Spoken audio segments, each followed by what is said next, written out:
Hey folks, it's Ray with Taste Radio. Right now, I'm honored to be sitting down with Tara Lindley of High West Distillery. Tara, great to see you. Hi, great to see you too. Thanks for having me. I didn't mention your title. My title is Director of Sensory and New Product Development. Okay, so you have an important role at High West, one that you've been cultivating for some time now. How do you get into the world of whiskey, and then how do you get into High West specifically? Sure. So I actually started off in the wine industry, and it was never quite on my radar to make the jump over to whiskey, but it started with wanting to move from Napa Valley into a more mountainous area. And while I was looking for things to do in the Park City when I was coming out to visit and check it out, I came across this job posting for High West and thought it sounded amazing. So I thought, okay, I'll put my name in the hat, see what happens. And I had the experience of doing, analytical chemistry, wine sensory, different wine analyses, and thought there was some overlap there, but didn't know if that would how that would transfer from one industry to another. And the day after I got back from Park City, our master distiller, Brendan Coyle, called me up and interviewed me, invited me out to meet the team. And, from there, I really started, when I started in 2016, was, spending a lot of time looking at whiskey samples and just, educating myself and learning how I would use different words to describe sensory according to whiskey. So, whiskey and wine have different lexicons. There's some overlap, some that are very unique, but starting to learn how I perceived whiskey and how I described whiskey. And so that's where it all started. And so that took me, I would say, about a year until I felt very, more confident with my whiskey sensory. And, from there, I still believe in lifelong learning, and I'm always developing that sensory palette and that lexicon and that vocabulary in my head. And so, I would never say that I'm an expert because I think there's always more to learn and ways to get better. I often talk to entrepreneurs about new product development, and a lot of times, especially with early stage entrepreneurs, it's based on their own personal preferences for taste, flavor, etc.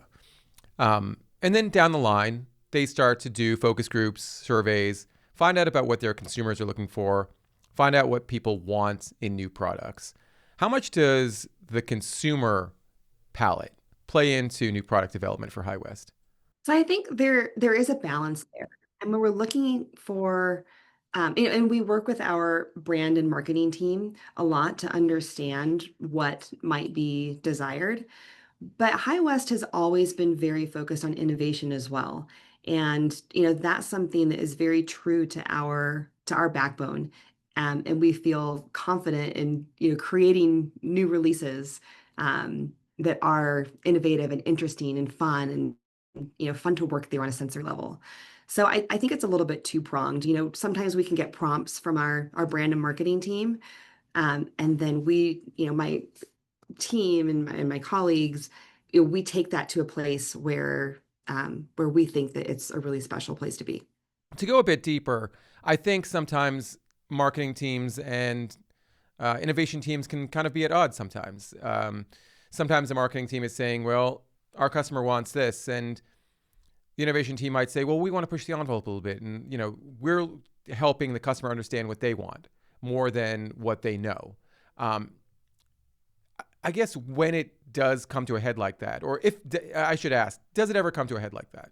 Um, I haven't experienced many situations where it's come to a head quite like that. Mm-hmm. I think that, you know, our team here across, blending and distilling and sensory, we have a very proven track record. And I think our brand and marketing team has the utmost confidence in us that we can take, a light suggestion of a prompt, if that's the minimum that they give us, and we can take that somewhere really special with our own creativity and innovation. And, I can't think of any situations off the top of my head where they didn't love something that we did. For example, we just this last year released the Noble Share, which is a rye blend that was finished in tequila barrels. And that was the only prompt that we got, was to finish something in tequila barrels. So from Casa Noble, Mm-hmm. from the Marquez and Yeho Casa Noble barrels. And so we made the determination that that's going to be a rye blend because it, shows really nicely with the agave character. We took that and we even brought in a little bit of amburana barrels for some finishing as well to derive some cinnamon stick character. So we have this really beautiful and complex, nuanced flavor profile. So that's a place where, the only prompt that we got was something finished in tequila barrels, in these Casa Noble barrels. But we went the extra mile to take that innovation to, okay, here's what the rye blend looks like. It contains high West rye as well. And we're going to use some Amburana barrels to finish and derive more flavor impact. So, and that one was very well received. In fact, that's probably my favorite whiskey that we've ever done.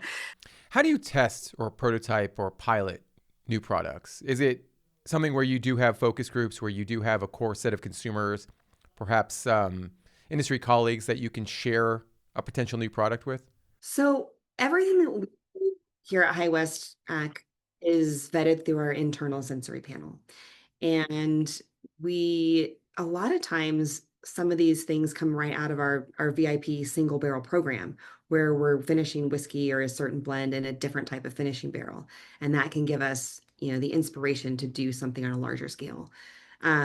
Additionally, you know, and so, for example, that's where Midwinter Night's Dram came from.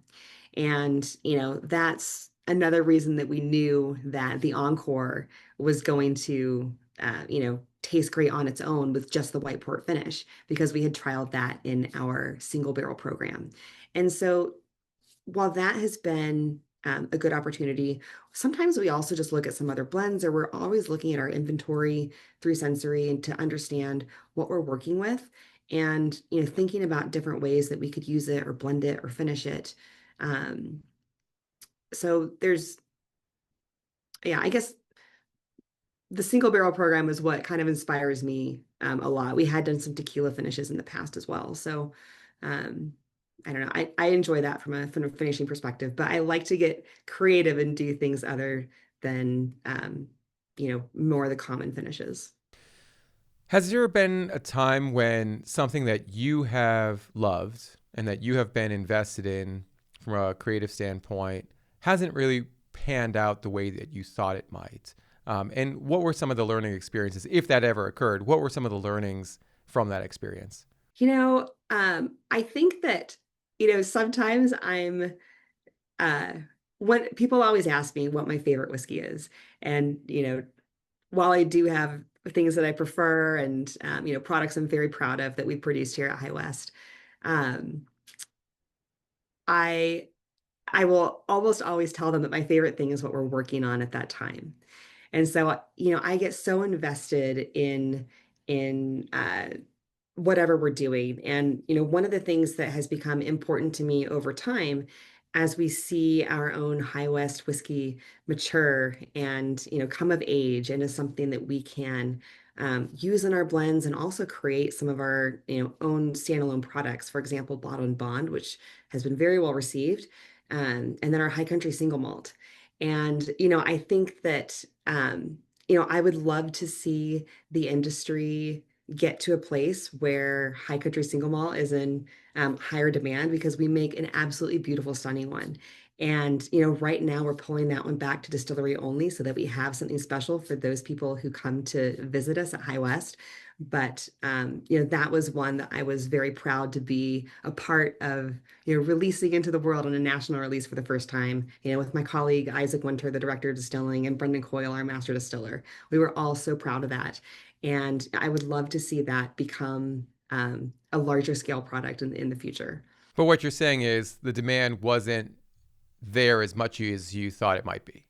I would argue that kind of leans more industry wide. And as the definition for single malt has been, Mm-hmm. just more recently defined by TTB, I just think there was a lot of uncertainty. And I think there's an element of consumer education that still needs to happen over time. And so I think that with time, we'll get there, and we'll still have some beautiful single malt when we are there.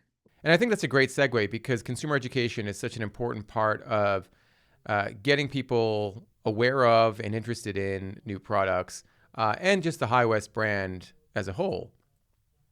Certainly, it's becoming even more important as all we hear about is legal drinking age consumers are falling by the wayside. They're not consuming as much alcohol.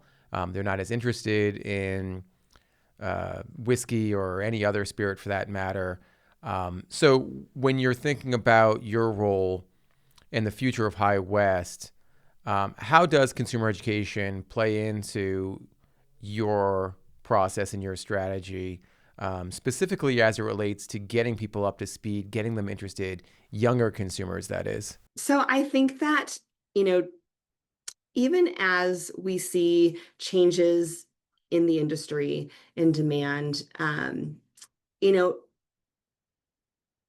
my role in um, consumer education allows me to have that one-on-one, face-to-face interaction with our consumers. And, I meet so many people when I go into market or when I help host one of our dinners at our one ship distillery who absolutely still love what we do and are following our new products and in line for our new releases. And so I think that even though you see those statistics of, people aren't drinking as much, I would argue that this is largely cyclical, and that I've also read statistics that while people might be drinking less alcohol, the number of individuals consuming alcohol or trying alcohol, or experimenting with different types of alcohol has actually increased. Hmm. And so, I would argue that, you know, yes, based on a lot of things, we do see some softening across the business at this time, across all of the whiskey industry is what I'm alluding to. However, I still see so much excitement from those consumers I get to meet face to face. Well, one thing I feel like that's been consistent throughout this narrative of people drinking less or younger consumers drinking less is that people are drinking more premium. Certainly, High West represents premium, perhaps even some might call it a super premium brand. Um, I think when you start out as a consumer of alcohol, you start out with something that's, I would guess, less than premium, perhaps not that great in terms of flavor, and you graduate to something that's better. Um, and I think sometimes getting to that point has a lot to do with the story of the brand, perhaps even the mythology of the brand. Something like a Bourye, where it's not necessarily the most intuitive thing to think about a bourbon and rye blend in the same bottle. How do you go from telling a story about sensory notes and perhaps the analytics of creating a product to something that's a bit more in the vibe or the vein of storytelling? Some of the relationships I like to highlight when I'm meeting consumers and telling them about what we do. First of all, is talking about, sometimes the history of where an idea came from or how our team goes about working together to create these blends. Because really, we have a whole team that comes in, an internal team, and we do sensory and we make decisions based upon, how our team, the majority, sways. And so a lot of it is just sharing, part of that process, and the people part of it too, because we're all people, we come with our ideas and our own perspectives. And one of the things I love to share about sensory is that, everything is different for all of us. We're all so unique. We have 1,000 genes that code for the way that we interpret sensory in our brains. And, when I smell, a dark chocolate note in our campfire, you know, I might tell you that's there, but maybe you smell something different. Maybe that's more of, a charred oak character for you. And so the thing is, everyone perceives things so differently. And I like to focus on that. And that brings in a lot of interest into how unique each of our experiences is as we go through our sensory and developing our products. Yeah, I've done my share of wine and whiskey and beer tastings, and I hear from a lot of folks that what you're experiencing, what you smell, what you taste is great. It's fine. There's no real wrong answers in that process. Um, at the same time, I think it perhaps might make it easier for people to appreciate something if they hear what you're supposed to taste, what you're supposed to smell from, I'm going to use that word again, an expert. So on the one hand, you might have this approach where you're saying, yes, enjoy what you want, taste what you want. On the other hand, it really does help differentiate your brand and your products from others if you have specific notes that you can share, if you have a specific narrative that you can share about your brand. Um, so if you come across that, I mean, how do you walk that line? How do you balance those two pressures at the same time? Sure. So, there are two examples. When we're blending our High West bourbon, there is a green apple note that I am very specifically looking for at the end of the mid palate. And if that note is not there for me, I know that the blend isn't right. And so the blend isn't there until that's there. And you might not taste the green apple, but I know that it needs to be there for the blend to be right. And so that's one of, my triggers to say, okay, we've made this blend right. We're in spec with where this blend needs to be. With Campfire, it's the dark chocolate note right at the end of the mid palate, beginning of the finish that I look for. And, like I said, if someone doesn't get that, that's okay. But when I'm doing sensory and I'm making sure that our products are consistent, that's what I need to see is there so that I know that we're in line with our flavor profile. And I absolutely share the attributes that I perceive off of our products. These are the things that I get. And, the one thing that which I agree that can be helpful for people to, kind of have that help. But I also don't want people to think that they have to smell something. If they don't smell it and they don't taste it, that they must not be doing it right. And so there is that fine line of, these are the things that I get out of it. And I'm always curious to hear what everyone else, gets out of it when they smell and taste it too. I think one other part of High West that's really interesting to me, and perhaps you've heard this before, is that you're based in Utah, Mhm. which is not necessarily the most intuitive place to open and operate a distillery. Um, how much does Utah itself play into the development of your products and the story that you share with consumers? So, one of the most notable things about High West is that we were the first distillery in Utah since Prohibition.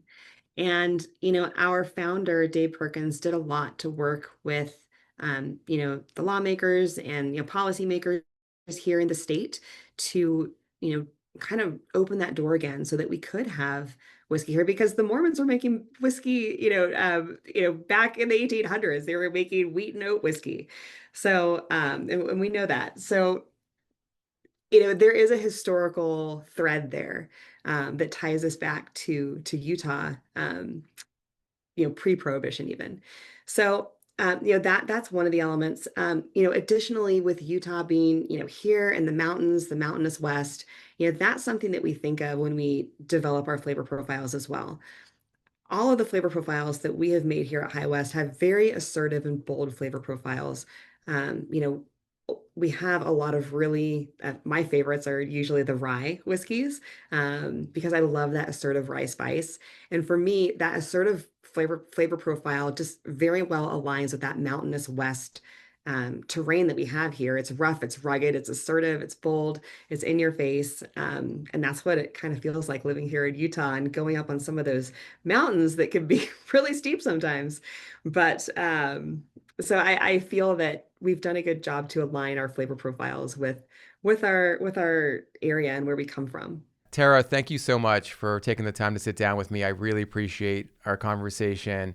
And hopefully, I can meet you in person at one of your dinners, especially if you're ever coming to the Boston area. I'd love to be a part of it. Thank you so much. I'd love to meet you as well. You're always welcome out here to visit us and tour our distillery or attend one of our dinners.